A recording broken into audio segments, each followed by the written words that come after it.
avant tout comme le mois de juin, tout fêté le 30 juin, Mboka Nabiso et Kozala déjà libéré. Mboka partout, la province Nabiso ici quand nous sommes occupés et Kozala déjà libéré na maboko ya Monguna.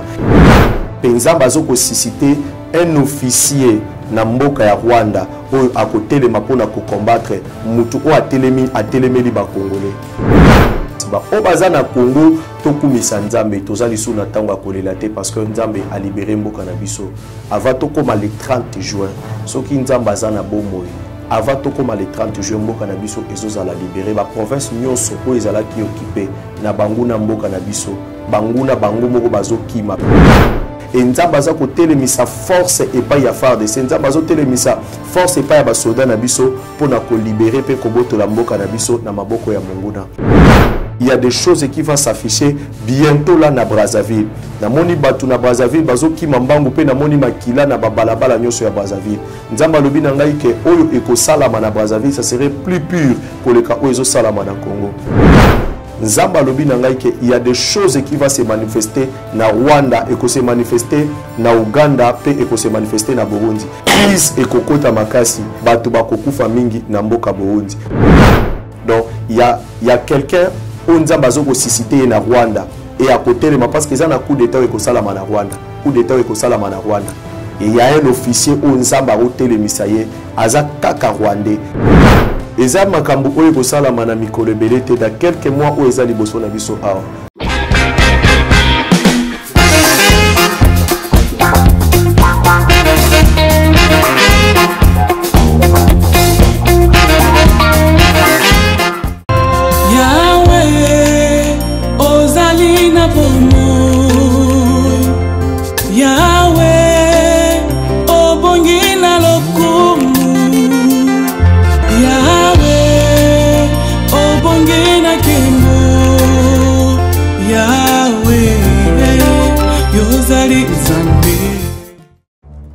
Dans les soucis de vous informer, divertir et vous former, Nouvelle Tendance votre chaîne met à votre disposition des applications, radio et télévision. Comment installer? C'est simple. 1. Rendez-vous sur Play Store ou App Store. Tapez TVNT pour la télévision et RNTFM pour la radio. Pour répondre à vos préoccupations, contactez les bureaux. Merci pour votre acte de bienveillance. Le fait compliqué, en fait, Abraham... Vérité et réalité, votre magazine, très chers amis téléspectateurs, vous nous suivez sur Nouvelle Tendance Télévision, Culture d'Excellence au rendez-vous. Nous vous transmettons les salutations de la part de toute la grande équipe. Il y a Jordan qui est au fourré au moulin, clin d'œil spécial à Gédéon et Corneille. Alors parlons de la fondation Ndélé au cœur de la nation ainsi que l'orphelinat Famille du Cœur Christ Rédempteur. À travers cette opération, vous êtes sensible aux cris des détresses. Vous voulez soutenir les orphelins, le veuve, les démunis. Pensez à cette structure et certainement Dieu va tous nous bénir. Nous parlons en images et nous allons nous retrouver tout juste après. Tango nyonso molinganga nazalaki komona baninganga na baboti na bango nanga baparent baza te vinanga pasi. Est-ce que kokufela baboti ezali sumu? Kozanga baboti est-ce que ezali sumu? Voilà, nous avons un message. L'orphelinat Christ Rédempteur. Et on a posé les sungé na bino. Tala musala munene zo sala pona bana. Tala musala munene sala pona bana oyo. Mokile tiki ebwaki. Mais nzamba termine nzelo orphelinat oyo pona ko encadrer bana oyo. Yaya, li sungi na yo to na ngoposa. Un euro no to na ngoposa. Pona mwana moko. Tango mwana moko allié Nzambe ya bitike oya permettre ete na nzela no mwana alia akobosa na ote. Voilà message ya l'orphelinat Christ Rédempteur. Toi on a besoin de sungi na bino. Ba numéro za na se kota contact na biso assistance na yo et aux ali sungi pona bana. Que le Dieu des orphelins a bénir diama mtu nyoso ja tali kanisa ko sala quelque chose. Pour sali yango zamba pambola bino. De retour sur ce plateau, je pense que vous avez suivi avec beaucoup d'attention, mesdames et messieurs. Alors, nous vous proposons les différents produits disponibles chez nous. Alors, vous avez Maxi Bien-être, vous avez Anti-Poison, vous avez 100% bio. Alors, si vous en avez besoin, Entrez en contact bien sûr avec nous à travers le numéro qui est affiché au bas de vos postes téléviseurs et vous serez servis.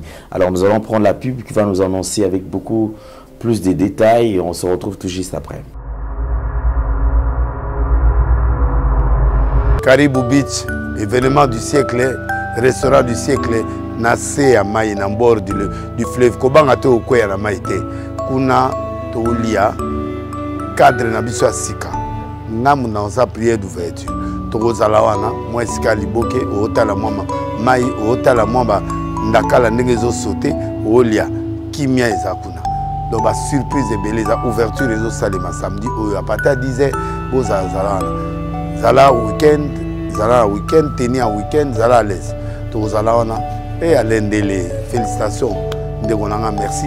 Na initiative à boye parce que biso toza boye to ba souffrance ya opona bisika. Faut kota bisiko to yebike olé ou regretter te o sa makamuna. Nzamba pa mola bino to kutana samedi oyo toza lelo oyo samedi oyo et bozanga te 10h ya bozwa place ngam na sa prière après na olia langa nzanda ya kotumba ngana olia nzanda limboki Zambe azwa lokumu. Bonne fête pour ceux qui viendront parce que nous allons passer des moments agréables, pétage. C'est un plaisir encore une fois de plus quand vous nous suivez sur Nouvelle Tendance Télévision. Vous n'avez pas encore téléchargé nos applications, en tout cas sentez-vous très à l'aise. Vous pouvez les télécharger et suivez Nouvelle Tendance FM, notre chaîne de radio. Suivez Nouvelle Tendance Télévision, bien sûr. Et aussi, nous sommes sur YouTube Nouvelle Tendance TV. Là, nous allons recevoir un invité sur ce plateau. Mais avant tout, comme vous le savez, la République démocratique du Congo qui traverse un temps très difficile. Et c'est tout à fait normal que Bandeko Nyon, surtout Bazali Kolanabiso, Baïba quand même Kolanabiso Nabokebi. Parce que pas plus loin qu'hier, nous avons regardé sur les réseaux sociaux et aussi nos frères et sœurs qui sont bien sûr dans la zone où ils allaient occuper. Au bataille, qu'on constatait qu'hier, il y a eu plusieurs entrées. Il y a des militaires, des Rwanda, des Katsa, na Bukavu. C'est ce qui a créé quand même une panique générale dans la ville et dans la cité. Alors, bandeko, na Sud Kivu, vous allez causer là. Vous allez causer là. C'est que mon Kozamboka, beba na kozo ba disposition pour que beba na ko benga na bango na batia bango libanda, pe makamnyoso eba na ko sala manandenge. Et Sengeli. Alors, en ce qui concerne la RDC, je pense que lorsque nous recevons même le serviteur de Dieu, on le reçoit dans un contexte purement patriotique. Pourquoi? Parce que nous avons le souci, il y a qu'à comprendre le message et qui orienté ou qui aider bande konabiso tozonga na Congo moko tozonga biso c'est plutôt récupérer des parties aux alliés occupés par Bangouna. Voilà pourquoi est-ce que même Bango sous Bazali Koya et Sengeli ou quoi Bazali ba congolais au premier point et Sengeli d'abord baya na proposition ba piste de solution que ko sunga pe mokonzi mboka pour que mboka na biso ezala vraiment ezoar kimia na entièreté il y a République démocratique du Congo. C'est un prophète Daniel est notre invité. Prophète Daniel, bonjour et bienvenue. Bonjour, merci Papa Alain. Ça fait très longtemps, aux Kanaté, les réseaux sociaux, les Kanaté, quand même, santé boni, puis Moussa les Aliko Kende. Oui, Moussa Nanzambezo Kende Malam, Papa Alain. Tango Ebele, tous les Komonanate, tous les toujours na Tango Bamabondeli, Kotou Nanzambe par rapport à la situation, Yambo Kanabiso surtout, vous voyez que Biso Tozali vraiment, ba Otoutina. Est ya Congo toyebi makambo oeza koleka toyebi comment est-ce que bandeko na biso ebele batiki biso et souci wana na kati ya motema tango nyonso on était en train de prier et tango nzambe ayeko solo la paix ayeko pemela biso voilà pourquoi toye na chaîne mokolo lelo. OK, merci beaucoup mais quand même yo mtouti ozali ressortissant ya S lelo likam oyo ya bitumba ozana kin mais quand même ozali kozwa sango ndengeni bandeko kuna baza ndengeni bazali ko vivre ndengeni eza vraiment moi pasi mingi tango tozoyo kande façon bandeko baza kuna récemment na sola kina ndeko nanga mobali azana Goma Aïbisinga lobby, ce qui est commis 19h, circulation na Goma ezali sous-souté. Donc à partir de 18h, ba magasin, ba bilo konyo surtout ba kangi na Goma. Donc ils ont ça la pesa pas si mais on est en train de prier et na ba directif on nzamba zo pesa biso to yebi que dans quelques instants ici tozo libérer mboka na biso. OK. Merci beaucoup. Alors, nangi quand même message na bandeko o bazali na Goma, bazali na Bukavu. Bazali na babisika ozali occupé parce que souci d'abord ozali comment na bango bazala na kimia babika et surtout bitumbo ici là bango bazongila activité na bango ndenge sengeli. Un message tant que serviteur de Dieu na bandeko o baza na zone ozali occupé. Merci beaucoup papa Alain. Message ezali pour na bandeko nyonso bazali na ba este pas seulement Bobazana Est et Congolais nyonso bazana monde entier. Lorsque j'étais en train de prier, ezana makamo nzamba za koloba nangai, nzamba lobi nangai pona ba Congolais et que tobonde la makasi parce que mboka na biso zo kende kozala libérer na maboko ya monguna. Avant de fêter le 30 juin oyo, il y a une forte visitation de Dieu oyo komona na kati ya mboka na biso. Na monaki batu babimi na balabala bazo célébrer. Pendant que namoni batu bazo célébrer na yoki na matoi na nganza bazolo bananga lobi na yoki lo sambo ya ba Congolais. Vous savez eza na ba Congolais o baza kolela ba oyo misusu bazoli ya biloko te bazo se sacrifier pour na mboka oyo na lingi na yebisa bango partout esika bazali bazo sambela ba musu ba mikangi na ndako bazo sambela pour na Congo nzambe ya mboka Congo atelemi pour na kosala justice na mboka ya Congo. Nzambe ya mboka Congo atelemi pona ko libérer mboka ya Congo na kati ya maboko ya monguna. Et avant to koma na mois de juin, to fêter le 30 juin, mboka na biso e kozala déjà libéré. Ba mboka partout, ba province na biso ici kanyo seza occupé e kozala déjà libéré na maboko ya monguna. Et nzamba za ko telemisa force et pas ya farde. C'est nzamba zo telemisa force et pas ya ba soda na biso pona ko libérer pe ko boto la mboka na biso na maboko ya monguna. Lorsque j'étais en train de prier, makambo tango nazo mona ngo na moni loboko ya nzambe etelemi na mboka Congo. Et puis na nzamba e koloba nanga lobi loba na batu nyonso o bazali na ba pays o eza pembeni ya RDC babonde la makasi parce que il y a des choses qui vont s'afficher bientôt là na Brazzaville. Na moni batu na Brazzaville bazo ki mambangu pe na moni makila na babalabala nyonso ya Brazzaville. Nzamba lobi na ngai ke oyo eko salama na Brazzaville ça serait plus pur que le cas o ezo salama na Congo. Et les mêmes choses o na moni na Brazzaville na moni yango lisusu na Rwanda pe na moni yango na Uganda. Nzamba lobi na ngai ke il y a des choses qui vont se manifester na Rwanda et que se manifester na Uganda pe eko se manifester na Burundi. Pe na Burundi eloko liboso eko banda d'abord bako constater que crise ekokota makasi, crise économique ekokota makasi na Burundi, même ba carburant ekomona na te, ba biloko ebele ekomona na te na Burundi et ça va susciter maintenant ba peuple ya Burundi bakobima na nzela et puis eko créer makambo ebele oyo batu bakokufa mingi na mboka Burundi. Mais ba oya nzambe ko épargner bango batu babondela makasi. C'était ça le message au nzambe apemela kinga lorsque j'étais en train de prier. OK, alors on va quand même essayer un peu de décortiquer avant l'article quand même quelques temps, il y a peut-être motiver, exhorter et tout consort. Alors, je voudrais quand même commenter message, je sais qu'il y a un commentaire à penza message mais je vais quand même le faire d'une autre manière. En parlant de Brazzaville, c'est-à-dire que même à Brazzaville, Bakota na mabondeli parce que ezana makam o ya mabe o monguna abonisi et salama na Brazzaville. Oui oui. Ezana makambu o ko salama na mikolo belete da quelques mois o ezali boso na biso awa. Ezana mobulu ko salama na Brazzaville pe makile ko sopa na makasi. Batu o bazana Brazzaville babondela makasi pona mboka na bango pe babondela pona ba autorité ya mboka na bango. OK, merci. Alors, na Uganda, Rwanda, pena Burundi. Oui oui. OK. Bato bazana Uganda, bazana Rwanda, bazana Burundi, babondela pe makasi. Bato bazana Rwanda surtout babondela makasi. Na yebike ba Rwandais baza banguna na bisote mais ezalinde na régime o ezana Rwanda nde eza koluka ko combattre biso. Mais nzamba lingi alongola régime wana. Pe nzamba zoko susciter un officier na mboka ya Rwanda oyo akotelema pona ko combattre mutu o atelemeli ba Congolais. Donc il y a quelqu'un on nzamba zoko susciter na Rwanda et akotelema parce que ça na coup d'état ko salama na Rwanda. Et il y a un officier on nzamba otelemisa ye aza kaka Rwandais yenda ko kwesa Goliath to atelemi ko maltraiter ba Congolais mikolo ebele. OK, merci beaucoup. Alors avant quand même to avancer na tikela yo temps. Dans nina iba attitude nini esengeli bas congolais bazala nango par rapport à tant tozali kolekela attitude nini ba Brazzaville sengil bazala par rapport à tant aux allés parce que ils ont qui n'est presque au même moment dans RDCA ils allaient dans ba province allait occupée par M23 Burundi bazana na kimia Uganda pe bazana na kimia Brazzaville bazana pe na kimia Rwanda bazana na kimia mais biso tozana na kimia te alors attitude ni sengeli batu o bazali na Congo bazali na Rwanda o bazali na Brazzaville ba adopté tout bazana nango par rapport à batu o bazana Brazzaville papa le na minute o il faut ba bondela ba senga nzamba sécuriser pe abomba mboka na bango nzamba akota na mitema ya bakonzi na bango parce que trouble wane ko banda entre ba autorité ya mboka na bango boyoka ne kozala te puis ba mobulu ko salama makasi ba topé bazana Burundi ba bazana Uganda ba bondela makasi ba o bazana Congo